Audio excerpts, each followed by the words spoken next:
excellente journée à toi, Fatou. Merci, Baba. Voilà, c'était donc les informations, l'actualité d'ici et d'ailleurs avec Fatou Fofana. Voilà, c'est fait maintenant. Tu peux aller prendre un peu de repos.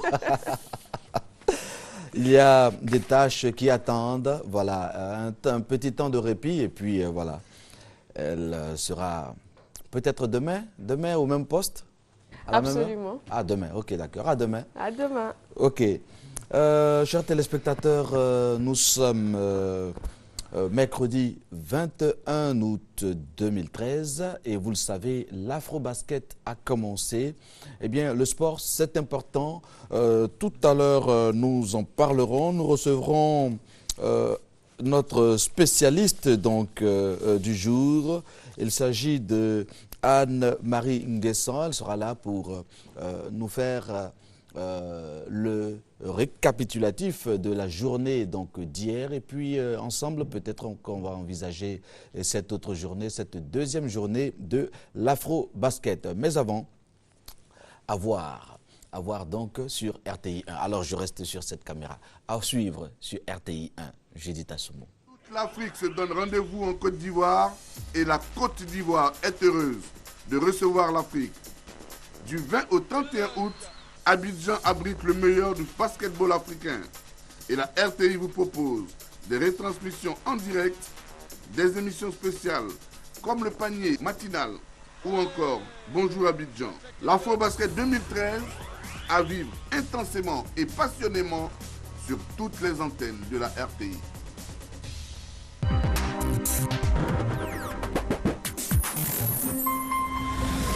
Oiseau Vacances 2013, deuxième manche éliminatoire, deuxième manche de feu, ce mercredi 21 août dans le somptueux cadre de Doraville, Riviera à Toban. Sont en compétition les Anges de l'unité de Boaké, Benkadisso de Trècheville, Yahweh Shalom de Yopougon, les Petits Chanceliers de Jacquesville, les Enfants Jérusalem de Gagnoa, Nouvelle Génération d'Adiaké, les Anges de la Cité du Tchologo de Ferkessé-Dougou. À l'issue de cette manche époustouflante, seuls 4 groupes accéderont en demi-finale. Oiseau Vacances, seul talent à l'état pur.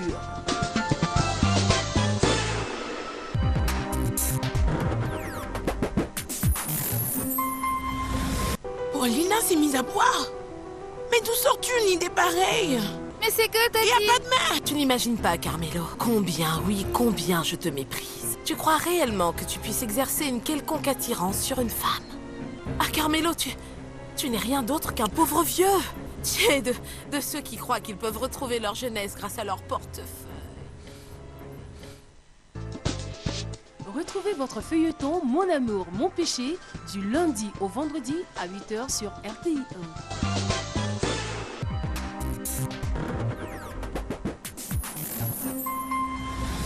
Vous avez vu? Cette fois, j'ai pas fait de bêtises!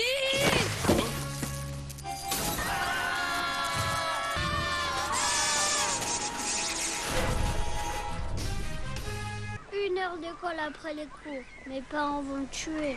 C'est vraiment injuste. En plus, c'est même pas toi qui as triché. C'est vrai, mais traiter la maîtresse de nounouille, c'était pas très malin. La bande des mini-justiciers. Le rendez-vous des tout-petits à voir du lundi au vendredi à 18h05 sur RTI 1.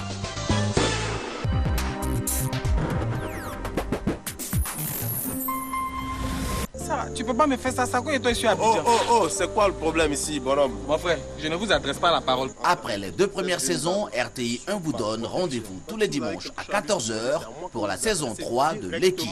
Donc pour parler à ma femme, je dois passer par vous, quoi. Monsieur, je ne suis pas votre femme.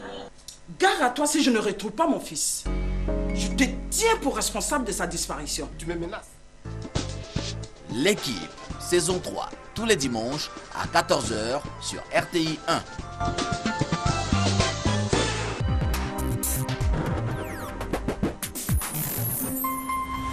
Tu m'aimes toujours, maman?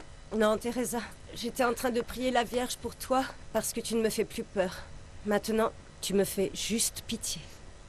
La seule chose qui me console, c'est qu'elle ne sera pas non plus heureuse. Il y a des choses qu'on ne peut pas récupérer, ma petite Teresa.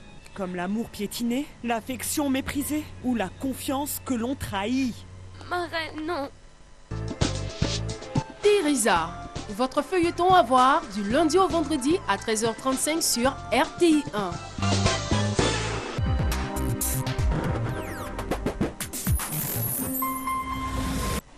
J'ai une vision. Un fleuve très large et puissant. Il y coule beaucoup d'eau.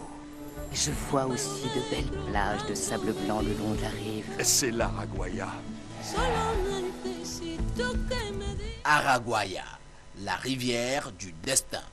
L'histoire de deux peuples que tout oppose. La race, la religion, les coutumes, les valeurs ancestrales. Deux peuples que l'amour doit unir. Mademoiselle. Je n'ai pas fait un si long voyage pour avoir un cours d'histoire. Je suis venu jusqu'ici pour trouver des réponses. Pour y voir plus clair dans ma vie.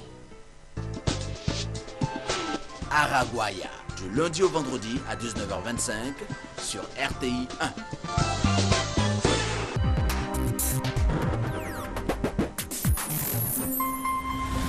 Roseau Vacances 2013, troisième manche éliminatoire, troisième manche des titans, la manche de tous les dangers, la manche de feu. Que peuvent les groupes venus de l'intérieur, Popée de Fresco, les chérubins de Bandecou, le handball de Catiola, les antilopes de Daloa, devant la furia des groupes d'Abidjan que sont les tout petits de Marcory, Académie Star d'Abebo, Benny Angel Group de Cocody. Vous ne devez manquer sous aucun prétexte cette manche haut en couleur. Rendez-vous le jeudi 22 août à 14h dans le cadre magique de Doraville à Atoban. Roseau Vacances, seul talent à l'état pur.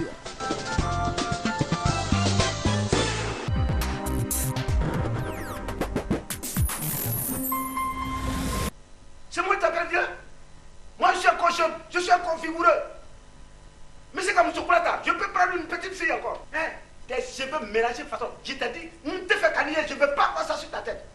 J'espère que c'est pas sur le petit argent que mon fils va me donner pour faire mon commerce là. C'est pas sur ça que tu le comptes d'être. Mais je te reconnais, maman. Une fois que quelqu'un a l'argent, tu es derrière la personne. Un mari pour deux sœurs. Chaque dimanche à 12h sur RTI 1.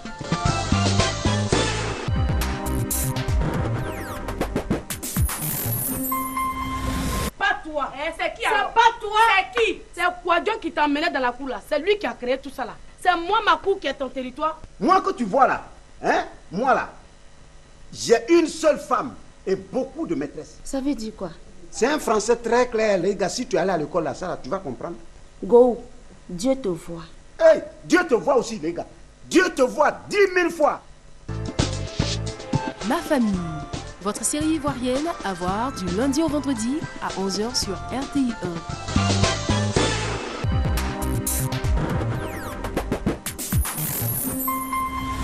Pardonnez-moi mon père parce que j'ai péché. Ça va faire 15 ans que je me suis pas confessé. Bah dis donc. Bah dit-on, c'est pas très catholique ça. Peu importe. En ce qui me concerne les péchés, je suis pas vraiment au courant de ceux qui sont encore sur la liste officielle. Je sais tout sur Monsieur Reynaud. C'était ton prof d'atelier en 5e. Tu as mis une punaise sur sa chaise. À ne manquer aucun épisode de votre série Psy, enquêteur malgré lui, du lundi au vendredi à 14h sur la chaîne qui rassemble.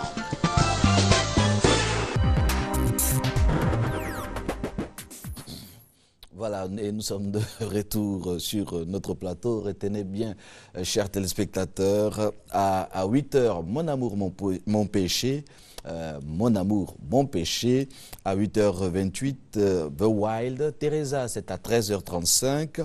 Araguaia, à 19h25. Mais avant, dès 14h, Roseau Vacances, depuis le centre, donc le centre aéré de Doraville.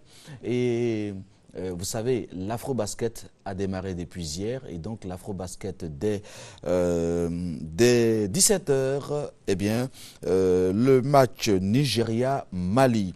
Et pour l'heure, nous sommes à 6h52 et nous avons le grand bonheur de recevoir Jean-François Kouassi. Jean-François Kouassi qui est donc assistant en communication à l'ONG grandesécoles.net. Avec lui, nous parlons donc de l'avenir de nos enfants, symbole donc les enfants, symbole de fer de lance, symbole de la nation de demain. Et aujourd'hui, avec vous, nous nous posons un certain nombre de questions sur nos enfants. Juste. Parce que nous connaissons bien nos enfants. Qu'est-ce que nous devons savoir sur nos enfants ? Justement. Alors, ce qu'on sait, c'est que généralement, quand les enfants atteignent l'adolescence, cela est une période assez complexe. Voilà, on constate d'ailleurs qu'il y a des changements en eux. Cela se voit d'un point de vue physique, ça c'est normal, c'est pas ce qui nous intéresse aujourd'hui, mais c'est surtout l'aspect comportemental qui nous intéresse aujourd'hui. Voilà, c'est un aspect assez important parce que l'aspect comportemental fait que l'adolescence devient en fait, pour finir, une période, je dirais, de bouleversement, aussi bien pour les parents que pour les enfants. Les parents d'ailleurs qui ne sont généralement pas préparés à cette période-là, donc à cette période de transformation comportementale, j'allais dire brutale, vont donc avoir des difficultés pour pouvoir contenir leurs enfants. Et c'est une situation assez difficile à gérer. De plus en plus de parents s'inquiètent beaucoup pour leurs enfants qui atteignent l'adolescence. Ils n'arrivent pas à les contrôler, ils n'arrivent pas à les maîtriser comme il se doit. Donc c'est une difficulté qui fait que nous sommes obligés, nous nous sentons vraiment quand même un peu obligés d'en parler aujourd'hui, puisque nous avons eu de nombreux parents qui nous en ont parlé, qui nous contactent régulièrement pour nous soumettre leurs difficultés, les difficultés qu'ils vivent donc avec leurs enfants nouvellement adolescents. Vous savez, généralement, les enfants qui atteignent l'adolescence se mettent dans des états assez complexes, surtout avec leurs parents. Il peut s'agir du fait qu'ils commencent à avoir des opinions, je dirais, un peu arrêtées, voilà, différentes, des opinions différentes de celles de leurs parents, ou alors ils contestent l'autorité de leurs parents, ce qui est d'ailleurs inadmissible pour certains parents qui n'acceptent pas cela. Et il peut s'agir aussi du fait qu'ils veuillent lui-même faire ses propres choix, ou encore il n'accepte pas les décisions de ses parents régulièrement, il est tout le temps en train de s'y opposer ou de le discuter. Et bien, c'est les difficultés qui font que les parents se sentent souvent contraints d'agir, et très souvent vous allez entendre des parents dire à leurs enfants qu'ils préfèrent ne plus parler dans leurs affaires. Voilà, je ne vais plus jamais m'intéresser à toi, tu feras tout ce que tu veux. Ce qui est une démission. Oui, ce qui est une démission. Il ne faudrait pas agir ainsi. En fait, le problème principal qui fait naître cette inimitié entre parents et adolescents, c'est en fait le désir d'indépendance. Là, c'est ça le véritable problème, c'est le désir d'indépendance. De s'affranchir. Justement, les enfants veulent quand même être un peu libres. Ils ont besoin d'un peu de dépendance. Et donc, c'est ce qui fait le problème entre eux et leurs parents régulièrement.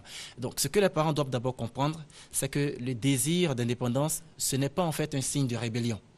Puisqu'on a pour habitude de voir cela comme un signe de rébellion. Donc, il ne faut pas voir ce désir d'indépendance-là comme un signe de rébellion. Mais il faut comprendre que l'enfant a besoin par moment de vivre de petites expériences pour mieux être préparé à sa vie, à sa future vie d'adulte.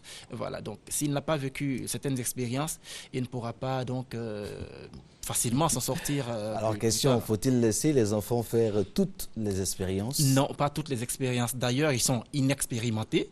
Donc, ils ont toujours besoin d'une bonne direction, et cette direction-là vient absolument des parents. Personne d'autre ne peut leur fournir cette direction-là. Alors, généralement, ces changements comportementaux arrivent dès l'adolescence. C'est cela, dès l'adolescence. Entre 13, 14 ans, très bien. 15 ans, cela varie 16 en ans. fait jusqu'à 19. Voilà. Et est-ce que le formateur que vous êtes,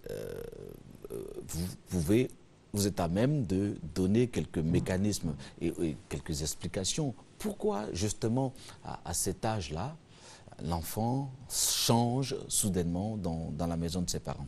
Oui, c'est tout à fait logique et normal, ça il faut le dire. Depuis la naissance jusqu'à ce qu'on grandisse, on est tous en quête d'indépendance. Voilà, à partir du moment où on a appris à faire les quatre pattes, on a appris à se débrouiller tout seul pour s'arrêter et marcher, On était en quête d'indépendance, on a été en quête d'indépendance. Voilà, et donc c'est cette quête d'indépendance-là qui pousse en fait tout le monde, hein, parce que cela n'affecte pas seulement l'adolescence, ça affecte tous les niveaux de croissance. Et donc l'adolescence est beaucoup plus en vue parce qu'à cette période-là, il y a l'aspect comportemental qui intervient. Donc l'enfant cherche à s'affranchir et ça fait qu'il y a souvent une guerre entre lui et ses parents. Voilà pourquoi cette période-là qui est surtout en vue. Sinon, ce n'est pas seulement cette période d'adolescence qui est concernée par l'indépendance. Alors, ce qui crée le problème très souvent, c'est que quand il y a une mésentente entre les parents et leurs adolescents, ces adolescents-là vont directement dehors. Donc, quand vous voyez que l'enfant commence à préférer la compagnie de ses amis à celle de ses parents, ça devient dangereux parce que là, il s'expose en fait à une double personnalité. Cela veut dire que dehors, il pourrait avoir un comportement qui ne va pas forcément faire présenter en fait à la maison. Donc, c'est à ce moment-là qu'il y a la difficulté et il faut vraiment que les parents fassent attention, de sorte que les enfants ne préfèrent pas leurs amis, la compagnie de leurs amis à la leur. Parce que à ce moment-là, qu'est-ce qu'il faut faire? À ce moment-là, il faut bien, si le parent constate que son enfant a l'habitude de fréquenter d'autres amis plutôt que d'être avec ses propres parents à la maison, alors il faut prendre sur soi le soin d'inviter, de demander à l'enfant d'inviter ses camarades à la maison, parce qu'il faut qu'il y ait des camarades, c'est vrai, mais il faut quand même qu'il y ait des camarades qui soient, j'allais dire, recommandables. Il faut peut-être aussi lui adjoindre des aînés, peut-être des grands frères, un grand frère, un conseiller. Juste. Oui, justement, on peut le faire. On peut, si le parent n'est pas à même de guider son enfant, peut-être faut trouver quelqu'un que l'enfant pourrait écouter facilement. Oui, bien sûr. Il faut y trouver quelqu'un, comme vous l'avez dit vous-même, voilà, quelqu'un que l'enfant pourrait écouter facilement, parce que c'est généralement le parent qui est la personne que l'enfant écoute. Généralement, voilà, un aîné ou un oncle ou une tante, bien, cela arrive souvent. En tout cas, une personne influente. Voilà, une personne influente, en tout cas, cela arrive souvent, mais ce n'est pas toujours garanti. Ce n'est pas toujours garanti. Donc, si le parent a su donner l'éducation à son enfant, normalement l'enfant devrait pouvoir l'écouter et pas forcément une autre personne. Comment faire comprendre à un enfant que, étant enfant, il est donc au point de départ d'un cheminement, mais ce cheminement a déjà été expérimenté par ses aînés, par ses parents notamment. C'est-à-dire que les parents savent donc qu'à tel virage, il y a tel danger, à tel autre virage, il y a telle tentation. Comment arriver à faire comprendre tout cela à un enfant qui pense, parce que généralement, dès que, et tous les enfants le savent, les enfants d'hier et les enfants de demain le seront certainement, tous les enfants, à un moment donné, pensent qu'ils sont plus intelligents que leurs parents. Ouais. Ça arrive généralement entre 17 et 18 ans. Pensent qu'il a la science infuse et que son père ou sa mère lui raconte des bobards à longueur de journée, que lui, il est le plus intelligent de la Terre. Ça arrive très souvent, ça. Comment faire comprendre à l'enfant qu'il se plante? Ok, on peut y arriver seulement sur la base d'une bonne communication, seulement sur la base d'une bonne communication, la communication qui est d'ailleurs primordiale dans l'éducation d'un adolescent. Quand on a affaire à un adolescent, il faut forcément mettre l'accent sur la communication, c'est très important. Il faut pouvoir être soi-même le modèle numéro 1 de son enfant. Le parent doit être lui-même le modèle numéro 1 de son enfant avant de pouvoir lui donner des conseils, bien évidemment. Parce que l'enfant, il constate tout ce qui se passe. Il pourrait peut-être même, dans certains cas, jeter comme ça la figure du parent, certains comportements qu'il a et qui l'empêche l'enfant d'avoir. Vous voyez, donc vous ne pouvez pas empêcher. Modèle, très bien, il faut être un modèle. Vous ne pouvez pas imposer une chose à un enfant ou alors lui demander de ne pas faire un certain nombre de choses et puis vous-même les faire. C'est quand même assez limite, je veux dire. Donc, il faut s'appuyer sur son propre comportement en tant que modèle. Si vous demandez à un enfant de ne pas fréquenter les maquis, un enfant qui a 16, 17 ans, 18 ans, qui se voit grand, vous lui dites ne va pas au maquis, mais lui, il observe que chaque soir, son père, il entre à la maison il n'est pas sobre. Là, ça ne marche pas. Ça ne marche pas, ça ne marche pas. Faut être un exemple. Un exemple. Un exemple de probité morale. Justement. Il est le modèle numéro 1 de son enfant. Donc, il ne faut pas dire certaines choses et faire le contraire. Voilà. Donc, il faut rester dans le registre de ce qu'on donne comme conseil à son enfant. C'est très, très important. Voilà. Alors, donc, il faut se baser sur la bonne communication. Et lorsqu'on parle de bonne communication avec son adolescent, dans l'éducation d'un adolescent, donc, c'est surtout l'écoute qu'il faut prôner. Surtout l'écoute. Ah, d'accord. Surtout l'écoute, parce qu'il ne s'agit pas de s'asseoir et de seulement parler à l'enfant. Lorsqu'il y a eu un problème, par exemple... Il faut que l'enfant puisse dire ses sentiments. Justement, il faut qu'il puisse dire, il faut qu'il puisse exprimer ses sentiments profonds afin de pouvoir, bien sûr, le conseiller par la suite, s'il y a lieu de le conseiller, ou alors le discipliner, s'il y a lieu d'avoir une discipline. Voilà, c'est comme ça que les choses doivent se produire. À ce propos, moi, j'ai un parent qui disait très souvent que tout est niaphoniable. C'est-à-dire que tout peut être dit. Chers téléspectateurs, vous n'allez pas chercher dans un dictionnaire, ça n'existe dans aucun dictionnaire. Voilà, c'est du franc-dula. Voilà, tout est niaphoniable, c'est-à-dire que tout peut être dit. Il faut savoir aussi le dire, n'est-ce pas? C'est cela, il faut savoir aussi le dire. Dire, c'est bon, mais savoir le dire, savoir transmettre un sentiment, c'est tout un art. C'est tout un art, oui. Tout cela se fait sur la base de l'écoute, comme je le disais tantôt. Et donc, en le faisant ainsi, les parents pourraient donc éviter de se faire abuser par ce qui semble être un fossé entre eux et les enfants. Voilà. Parce que, vous savez, les enfants, ils ont forcément besoin du concours de leurs parents. Hein. Ils ont forcément besoin du concours de leurs parents, même si à l'adolescence, ils présentent la face de personnes qui peuvent se prendre en charge tout seuls. C'est quand même assez difficile. Hein. C'est quand même assez difficile. Ils peuvent présenter cette face-là, mais en réalité, ils sont inexpérimentés. Ils ne peuvent pas se prendre en charge tout seuls. Il y a des parents qui entendent dire des choses sur leurs enfants dehors, qui n'osent même pas en parler avec eux, parce qu'à la maison, l'enfant, il a la mine d'un agneau, alors que dehors, il a des actions qu'il pose qui ne sont pas vraiment des plus catholiques, vous comprenez.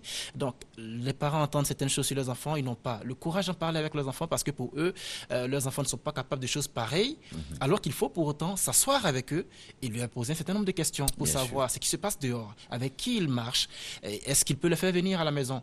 Maintenant, si le parent constate que l'enfant a une compagnie des moins recommandables, alors donc, il faudra... Il faut pouvoir réaffirmer son autorité. Il faut pouvoir réaffirmer. Et c'est dans ce cadre-là, en fait. Il faut pouvoir réaffirmer son autorité. Lui dire, oh là, voilà, justement. Attention, c'est trop. Parce que ce n'est pas parce que l'enfant se sent contrarié par les limites que lui imposent ses parents qu'on va chercher à abandonner ou à renoncer à son autorité. Ce n'est pas du tout possible. Parce que jusqu'à preuve le contraire, le parent demeure, en fait, demeure celui qui tient les rênes. Voilà, il demeure celui qui tient les rênes. Le parent, c'est l'autorité. Voilà, c'est l'autorité. Donc, il ne peut pas en fait passer un certain nombre de responsabilités assez importantes à son enfant. C'est cela. Voilà. Comme on dit, il n'y a pas deux capitaines dans un bateau. Dans un bateau, il n'y a jamais deux capitaine dans un bateau. Et d'ailleurs, tant que tu vis sous mon toit, c'est moi le patron. Justement. C'est moi qui règle les choses ici à la maison. C'est juste, cela se discute par moment, mais il faut quand même réaffirmer son autorité. Et jusqu'à preuve du contraire, tu ne payes pas les factures. C'est cela. Hein? Tu dors au climatiseur et voilà, tu ne payes rien dans cette maison. C'est moi qui assure toujours tout. Voilà. Voilà pourquoi les parents refusent très souvent. En fait, les parents refusent d'accepter. Généralement, en fait, dans les cultures africaines, on n'a pas pu accepter qu'un adolescent tienne un certain type de propos à l'égard de ses parents. Voilà, donc on ne peut pas permettre certaines choses. C'est vrai que nous sommes dans une évolution constante et donc les choses sont changeantes, évolutives, mais beaucoup de parents n'ont pas encore pu comprendre que l'adolescence à l'heure actuelle est une phase assez complexe et que l'éducation de l'adolescent, ce n'est pas l'éducation d'un enfant. Voilà, l'éducation de l'adolescent, elle est assez complexe. Elle est assez complexe parce qu'il faut s'asseoir avec l'enfant, discuter avec lui longuement, l'écouter longuement, lui permettre de faire certes certaines choses, mais dans le même temps, il faut réaffirmer son autorité. Et d'ailleurs, lorsqu'on permet à l'enfant de faire certaines choses, il faut savoir qu'apprendre à être responsable, c'est aussi apprendre à assumer les conséquences des actes qu'on pose. Ah, d'accord. Voilà, parce qu'il y a des parents qui ont ce plaisir-là. Voilà, il y a des parents qui ont ce plaisir. Être responsable. Oui, être responsable. C'est l'aptitude à répondre de ses actes. De ses actes, très bien. Oui, quand on voit souvent des parents qui, j'allais dire, protègent leurs enfants des conséquences des actes, j'allais dire, réfléchis qu'ils posent, eh bien, ça fait quand même rire. Parce qu'en réalité, ils ne les aident pas. Ils ne les aident pas. Ils sont en train de leur dire qu'ils posent des actes et que, quel que soit l'acte qu'ils pourraient poser, il y aura toujours quelqu'un pour les sortir d'affaires. Donc, ils pourraient chaque fois reprendre les mêmes actions, y réfléchir, et cela est vraiment dangereux pour l'avenir de leurs enfants. Vraiment déplorable. Il faut donc que l'enfant puisse faire à un moment donné son propre miroir. Justement. Ai-je bien fait ceci? Ai-je mal fait? Ai-je mal parlé? Ai-je bien parlé aussi? Et voilà, pouvoir dire à l'enfant quand c'est bien, voilà, c'est bien, on t'encourage. C'est cela, justement. Voilà, c'est important. Alors, en conclusion, on va retenir quoi? La communication, l'échange avec son enfant. Avec son enfant, c'est très important. C'est très important. Avec lui. Et quand on parle de communication avec son enfant, comme je le disais tantôt, c'est surtout l'écoute. Il faut beaucoup l'écouter, exprimer ses sentiments, quel que soit ce qui s'est passé, quel que soit ce qu'il a commis comme acte, il faut l'écouter d'abord avant de passer à une éventuelle punition, à une éventuelle discipline. Voilà. On n'est pas dans une relation de maître à esclave. Non, non, non, pas du tout. De dominant-dominé. Non, non. C'est la vie de famille. Vie de famille, donc...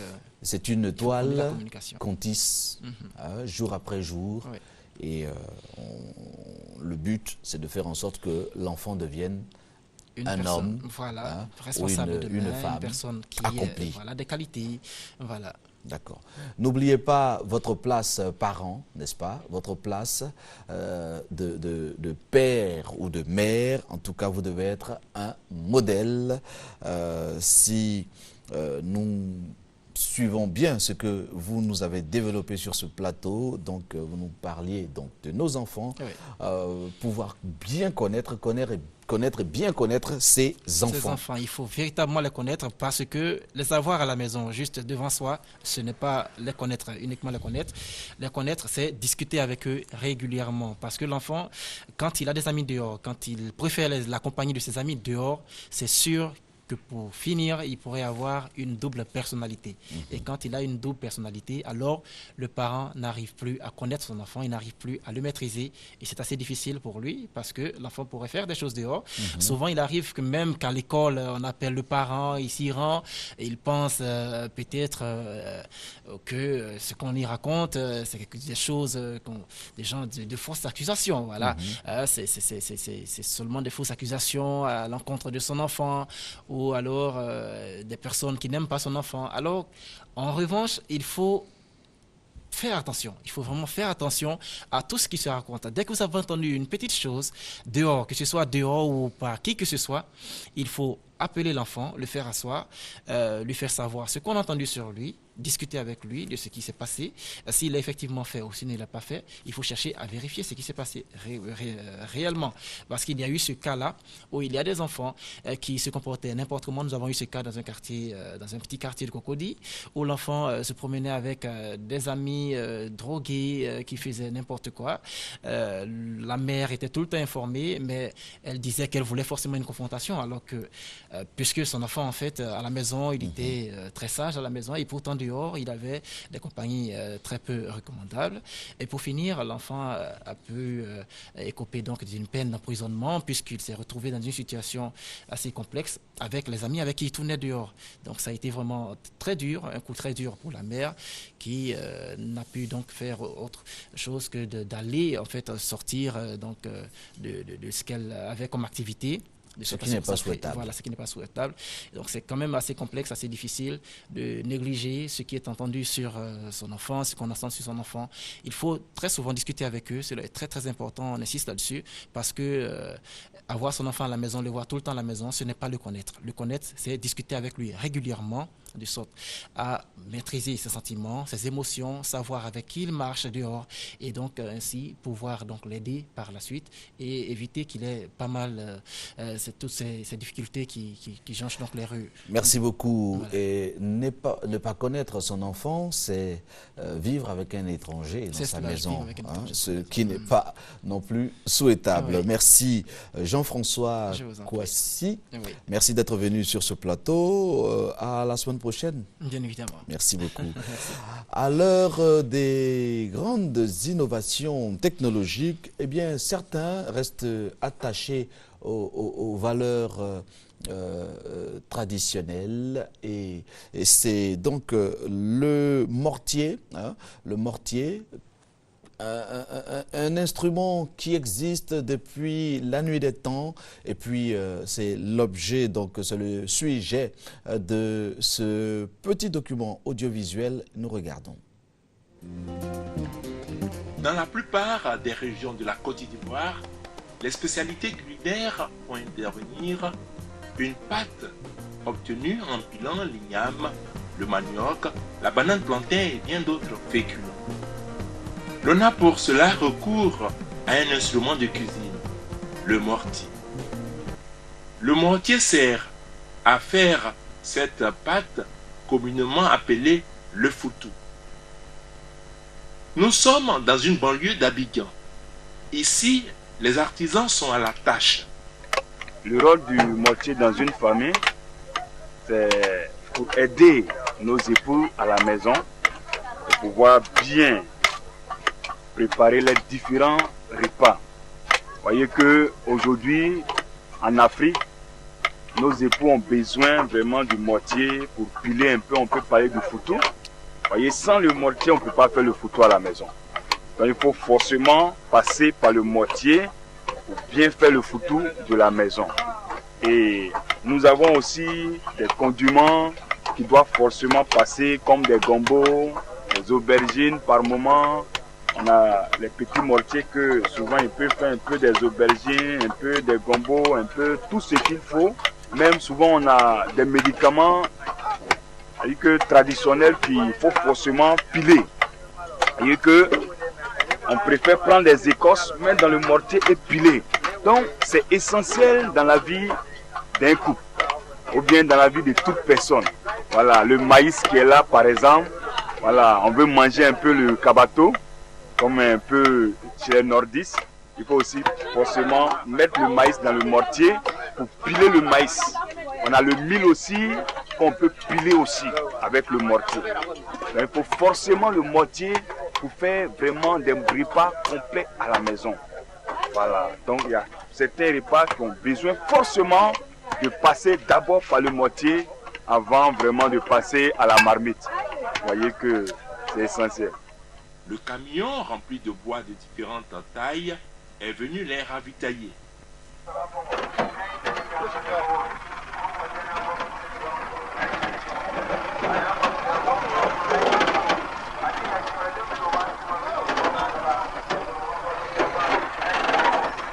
J'ai pris les bois Yopuka la zone. La matière première est déchargée avec enthousiasme.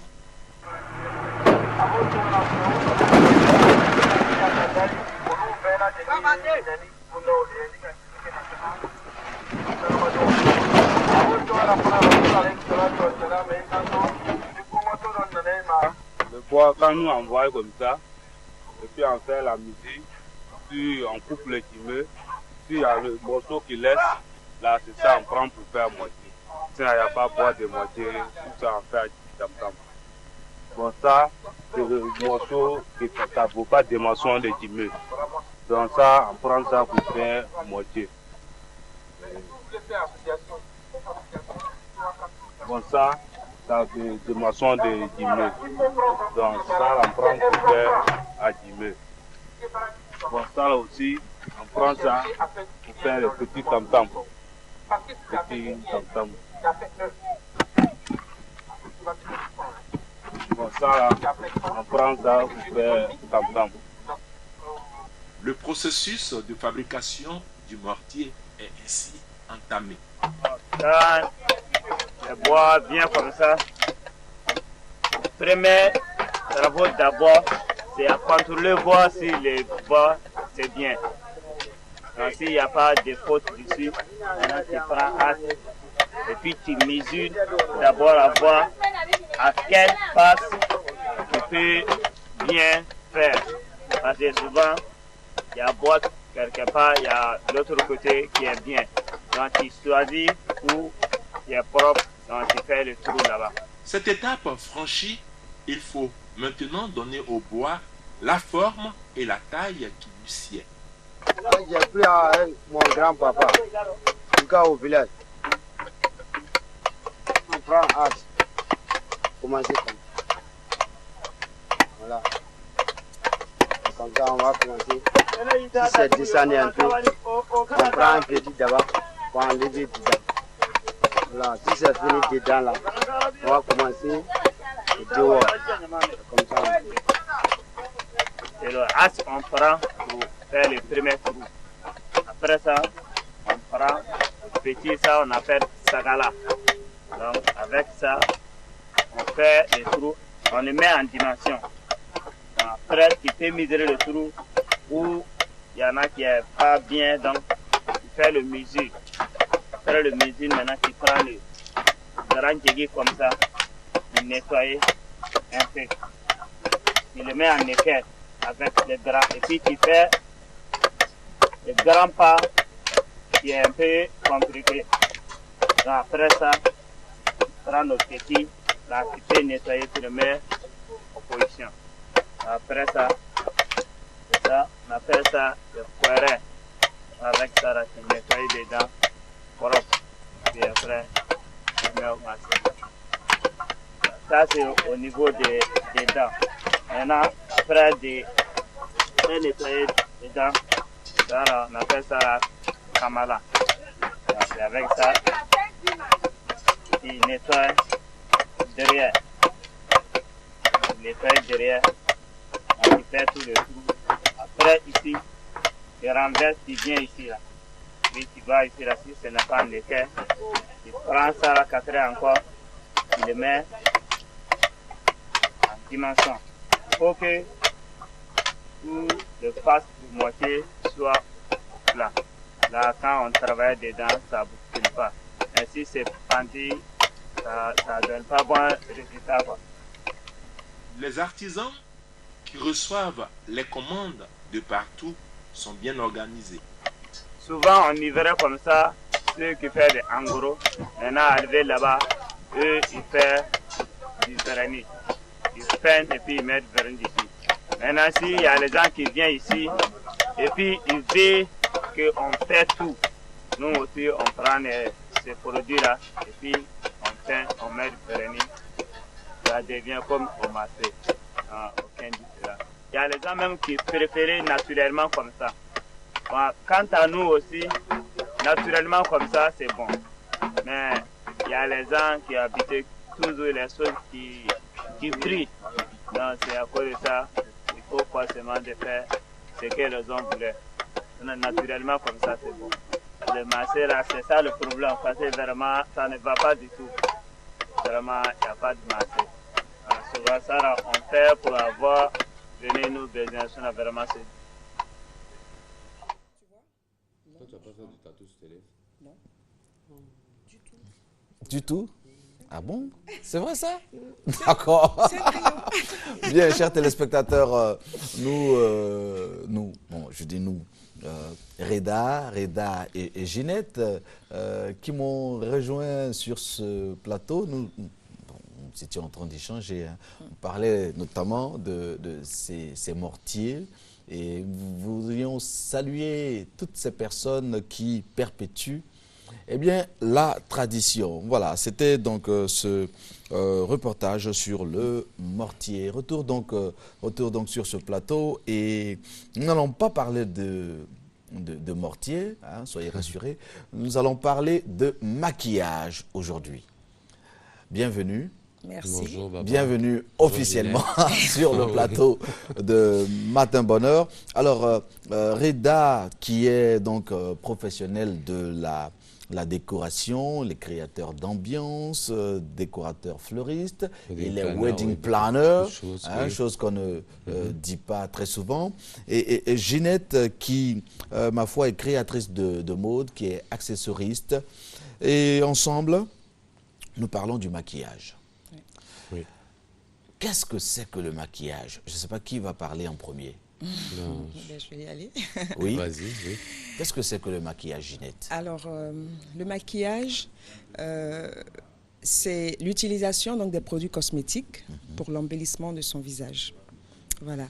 Et son visage aussi pour le corps quand dans le domaine du cinéma, parce qu'on va le modifier, le transformer pour des effets spéciaux et tout. Et dans le domaine de l'audiovisuel donc, et de la mode, le maquillage se fait par un professionnel. Voilà. C'est cela. Et bien sûr, ici à la télévision, nous avons des maquilleuses. Et j'aurais profité ce matin pour saluer une des doyennes qui est à la retraite, c'est Kadi Ouattara. Elle suit Matin Bonheur et je lui dis bien le bonjour. Voilà, c'est une des doyennes en la matière. Voilà, alors, c'est vieux, c'est ancien le maquillage. C'est quoi l'histoire du maquillage? Alors l'histoire du maquillage, en fait, remonte à l'Égypte ancienne. Alors, les premiers qui ont commencé à utiliser le maquillage, ce sont les Égyptiens à l'époque des pharaons. Et ils utilisaient ce maquillage qu'ils appelaient à l'époque la peinture corporelle. C'est exactement une peinture pour le corps. Et ils embellissaient, en fait, c'est-à-dire qu'ils embellissaient les corps, ils embellissaient les visages avec ce genre, avec des produits plutôt très naturels, c'est-à-dire comme la craie pour se poudrer et certains pierres comme l'argile et beaucoup d'autres matières pour... Ils savaient également utiliser quelques plantes. Exactement, oui. Donc, des plantes qu'ils savaient, par un savant mélange, par une certaine alchimie, ils savaient donner la couleur ou les couleurs qu'ils voulaient. Exactement. Et donc, par exemple, nous savons que la couleur fuchsia vient d'un coquillage de mer. Donc, ce sont les Égyptiens qui ont découvert ce genre de couleur dans le rouge, dans beaucoup de couleurs aujourd'hui, sur les couleurs pastel aussi, qui viennent des couleurs de pierre, c'est-à-dire des roches. Est-ce qu'on doit dire que l'Afrique est pionnière en la matière? J'ai ouï dire que 3000 ans avant JC, avant Jésus-Christ, les Africains utilisaient le maquillage. Oui, les Africains utilisaient le maquillage. C'est ce qu'on appelle aujourd'hui le kaolin, je crois, ici. C'était un aspect de maquillage dans la culture africaine dont... je crois qu'il y a des histoires dessus où la femme mettait du kaolin sur le visage, ainsi de suite. Donc le kaolin reste une pierre. Donc de là vient toutes ces matières de maquillage. Bien sûr que le maquillage a pris des évolutions. Aujourd'hui, on est rentré dans un monde de cosmétiques évolué. Bien sûr. Et en fait, le maquillage, s'utilise dans beaucoup de domaines. C'est cela. Donc nous avons, comme disait Ginette tout à l'heure, le côté du cinéma. Alors, le maquillage s'est métamorphosé énormément, surtout dans les effets spéciaux. Oui, c'est devenu un code de vie, hein, j'allais dire. Donc, on a voulu, à un moment donné, modifier ses traits, les traits du visage, et on crée des personnages à la télévision ou au cinéma ou au théâtre, mais on a besoin d'être comme cela.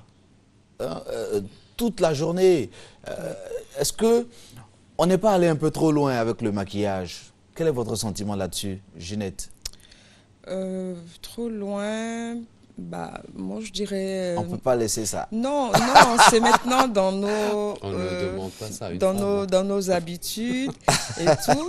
Et donc, je veux dire, c'est vrai qu'on allait plus, mais maintenant, c'est comme une seconde nature, c'est devenu dans nos habitudes. On est même hors de la caméra ou hors de trucs. Toutes les femmes aujourd'hui se maquillent. Et moi, je pense qu'on se maquille... on pourrait peut-être se poser la question pourquoi on se maquille. C'est pour trois raisons. Donc, la première, pour soi-même. Donc, la femme se maquille pour elle-même. Elle a besoin d'être rassurée, de s'admirer toute la journée au moment où elle est maquillée. Oui. Mais surtout, c'est que l'aspect extérieur... oui. L'aspect extérieur ressort notre aspect intérieur. Ah oui. Je veux dire... C'est un reflet, donc. Tout à fait, c'est un reflet de notre aspect intérieur. Donc, une femme qui qui physiquement est attrayante, forcément, elle est gaie, elle est contente, elle se porte bien, elle va bien, elle est joyeuse. Donc, ça ressort son aspect extérieur. Et la seconde raison, c'est qu'elle se maquille en général pour les autres, pour autrui. Bien sûr. Donc, nous avons posé la question... Que ce soit pour les hommes ou pour les femmes, elle a besoin d'une reconnaissance de autrui. Voilà. Nous avons posé la question, du moins Franck Légré a posé cette question à des Ivoiriens.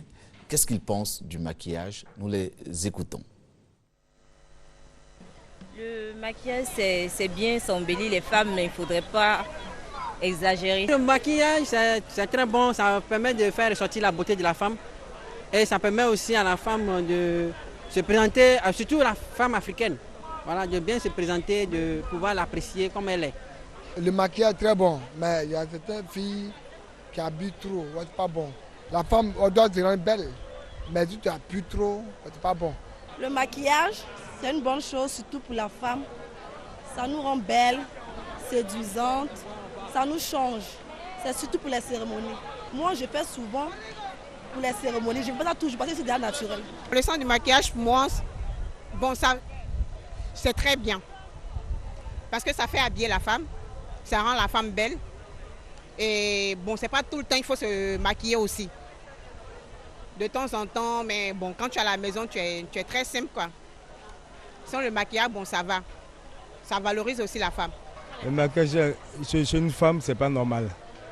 Non, je crois bien que chaque femme doit gâter sa beauté naturelle. Finalement, on ne sait pas ce qu'elles deviennent. On a tendance à croire que c'est les nouvelles classes de sorcières.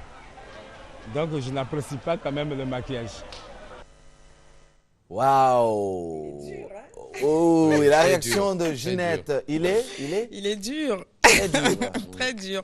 Mais je pense qu'il a quand même raison. C'est-à-dire que le maquillage, comme je disais, tout à fait. À des sorcières. C'est dommage qu'aujourd'hui, on ne trouve pas de femmes naturelles.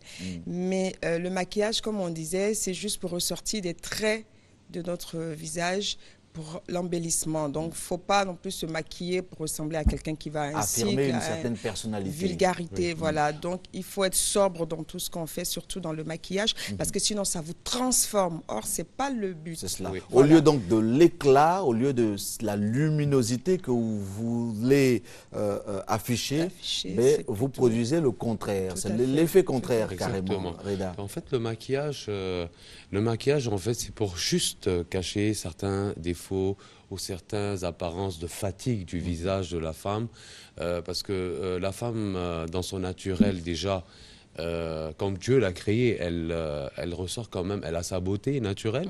Donc c'est juste un embellissement, donc il ne faudrait pas très exagérer. Et c'est vrai que quand on regardait le micro-trottoir, là tout à l'heure, on l'écoutait, on avait un monsieur, apparemment ce monsieur est un peu choqué par ce qui se passe aujourd'hui, parce que comme Ginette le dit, donc aujourd'hui il y en a qui exagèrent dans le maquillage. C'est pas parce qu'il faut mettre 1 kilo de poudre ou 1 kilo de maquillage sur le visage, c'est-à-dire forcément on devient belle. Oui. Non, pas du tout. Non. Voilà. Alors, ça, il faut faire attention. Alors, il faut savoir doser. Tout à fait. Il faut savoir ne pas exagérer. Il ne faut pas exagérer, oui. Et bon, oui. J'ai envie de terminer parlant des raisons. La troisième, la dernière, qui est que la femme se maquille aussi pour lui, donc pour son homme, pour qu'il admire davantage, pour qu'il lui reste, pourquoi pas. Mais mieux, c'est pour qu'il puisse l'apprécier ou il est fier en fait de la présenter à son entourage. Et donc, en général, il faut savoir le faire pour ne pas choquer non plus. D'accord. Est-ce que les différentes femmes que vous avez vues dans ce document, est-ce qu'elles étaient toutes maquillées? Ah oui. Oui, il y en avait deux personnes, deux des dames qui étaient maquillées, dont une dame qui disait qu'en fait, elle ne se maquille pas à la maison, chose que je trouve que c'est pas normal.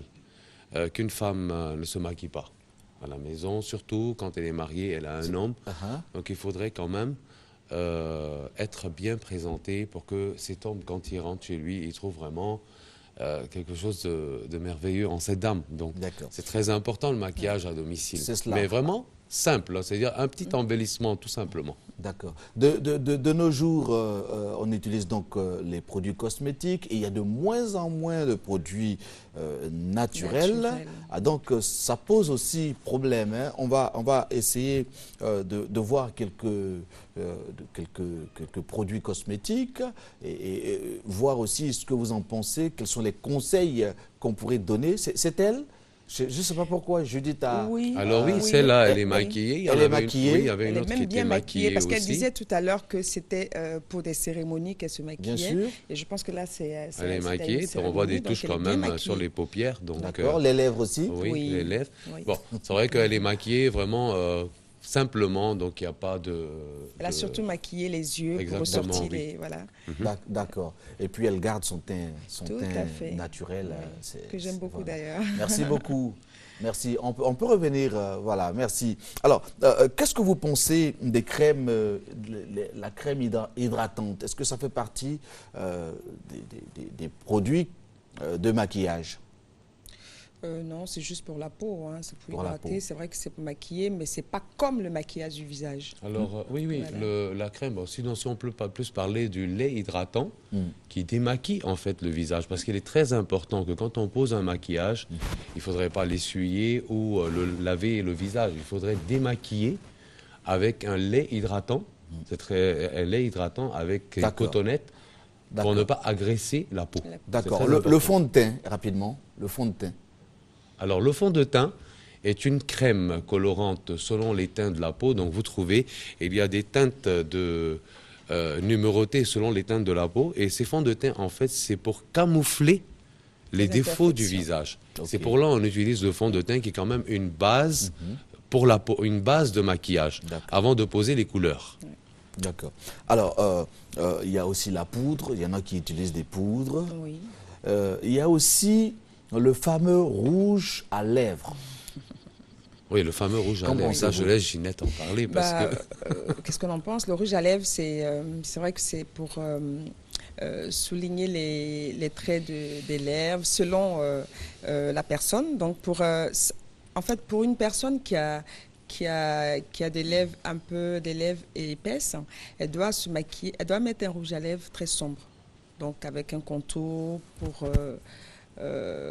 pour affiner un peu ses traits, et non un rouge à lèvres de couleur, donc un rouge ou une couleur flashy ou un orange et tout. Mais elle est obligée de mettre, dans le maquillage, de passer un rouge à lèvres. Donc ça peut être un gloss, ça peut être quelque chose de couleur très sobre et tout. Qui doit porter, qui doit mettre un rouge à lèvres, qui ne doit pas? Parce qu'il y a des gens qui ne doivent pas du tout mettre des rouges à lèvres. Ah non, c'est pas... Non, c'est pas Non, c'est pas qu'elle ne doit pas du tout mettre. Elle doit les mettre, mais il faut savoir choisir la couleur. Et savoir le mettre. Voilà, savoir le mettre, choisir la couleur. Par exemple, pour une personne qui travaille dans un bureau, une personne qui travaille dans une direction, en fait, un accueil à la direction, doit avoir un rouge à lèvres très sobre, c'est-à-dire aller sur des couleurs, sur des teintes un peu pas foncées, mais pas le rouge, par exemple. Pas la couleur rouge, ni certaines couleurs qui sont très flashing. Vous savez que nous sommes maquillés aussi avant les émissions. Oui, il y a le maquillage du plateau. Il n'y a pas que les dames. Oui. Alors, une présentatrice du JT, par exemple, portrait, est-ce que vous conseillerez à une présentatrice du journal télévisé de mettre un rouge à lèvres? Bien sûr, c'est très important parce que ça reste à embellir les lèvres, comme disait Ginette, mais c'est la couleur qui compte. C'est-à-dire qu'il faudrait aller sur des couleurs très sobres. Donc ce ne sera pas rouge? Non, pas du rouge, pas du tout. Alors je posais ma question. Alors, le rouge à lèvres, couleur rouge, parce que de base, on ne va pas parler des origines, parce que du rouge à lèvres, pourquoi? Il est du départ qu'il est rouge, parce qu'en fait c'est une couleur très vive. Donc, c'est une couleur d'attirance. Voilà. C'est une couleur d'attirance. Et c'est un message aussi. Et c'est un message, exactement. Donc, il ne faut pas le porter tous les jours. Par exemple, une femme qui est d'un certain âge, qui a dépassé la quarantaine ou 50 ans, doit éviter trop de mettre du rouge. Et bon, quand on est jeune et tout ça, pour attirer pour attirer, si Pour se vous faire voulez, remarquer. se faire et remarquer. Voilà. On peut se mettre du permettre de rouge. mettre du rouge, mais que le rouge soit très, très, très aussi Bien sûr. sobre, ne pas trop exagérer. Merci beaucoup. Mais en le mettant, il faut faire un contour avec le crayon donc des lèvres pour atténuer, parce que le rouge, il vous donne des traits plus gros. C'est cela. Voilà. C'est cela. Donc, Et ce qui est intéressant, quand Ginette donne les explications, ça se voit. Oui. Merci. Oui. Alors aujourd'hui aussi, il existe il faut qu'on en parle. Aujourd'hui, il existe un nouveau style de maquillage qu'on appelle un maquillage permanent. C'est-à-dire, ça rentre dans le tatouage, comme on le disait tout à l'heure dans les coulisses, on en discutait avec Ginette, que le tatouage reste un maquillage, quelque part.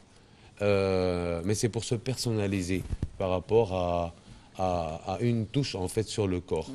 Mais par contre, il y a aujourd'hui des tatouages qui se font en maquillage, c'est-à-dire le contour des lèvres se fait tatouer. Donc on n'a plus besoin, en fait, de tracer le contour des lèvres. Et il y a les sourcils qui se font aussi tatouer. Il y a les yeux, le contour des yeux pour éviter le eyeliner. Pour éviter de mettre le crayon et pour tout. Éviter le crayon et le eyeliner. Donc finalement, ça fait un maquillage permanent. Ouais. Donc une fois qu'on est tatoué, on n'a plus besoin de mettre des couleurs, à part mettre de la poudre et rester très, très, très, très simple. Et ça coûte, ça? Bon, il y a quand même des instituts qui sont un peu chers, mais on en trouve aujourd'hui des particuliers qui ont quand même ce matériel-là et qui arrivent à travailler et qui se déplacent à domicile pour le faire. J'en ai aperçu 2-3 personnes qui le faisaient à des prix vraiment, vraiment pas chers. Donc aujourd'hui, c'est vrai que c'est quand même un petit budget à mettre, mais si vous calculez le nombre de maquillages que vous achetez par an ou tous les 6 mois, vous allez voir que vous revenez, ça fait l'équivalence en fait. C'est cela. Merci à Reda, merci à Ginette, grand bravo à vous. Et merci pour toutes ces notions, n'est-ce pas, sur le maquillage. Et quant à vous, chers téléspectateurs, eh bien, exagérez,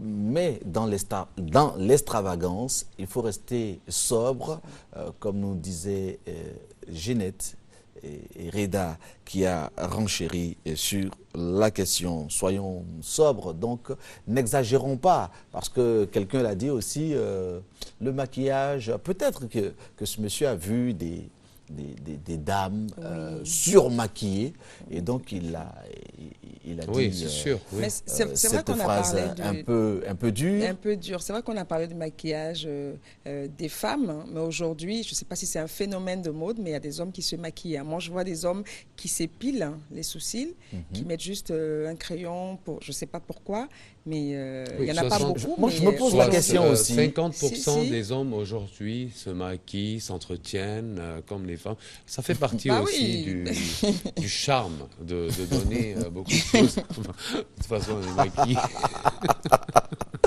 Merci beaucoup, merci. 50%. Bon, je n'en fais pas partie. Non, c'est... Heureusement, parce qu'un homme doit rester... masculin, je veux dire, viril, ça fait, voilà, je ne vois pas pourquoi. Moi, je suis un peu contre. Merci. Voilà, Anne-Marie Nguessam qui va nous rejoindre dans quelques petites minutes à Kies, et puis elle en rit même. Elle en rit. On recevra tout à l'heure Anne-Marie Nguessam pour parler donc de l'afro-basket. Encore une fois, merci à tous les deux. Petite transition, nous allons nous intéresser au bazin. Vous le savez, ce tissu exceptionnel qui est de plus en plus utilisé en Côte d'Ivoire. Le bazin, et pour maintenir donc la clarté du bazin, on fait appel très souvent à des spécialistes, des tapeurs. Voilà, ils sont comme des pressings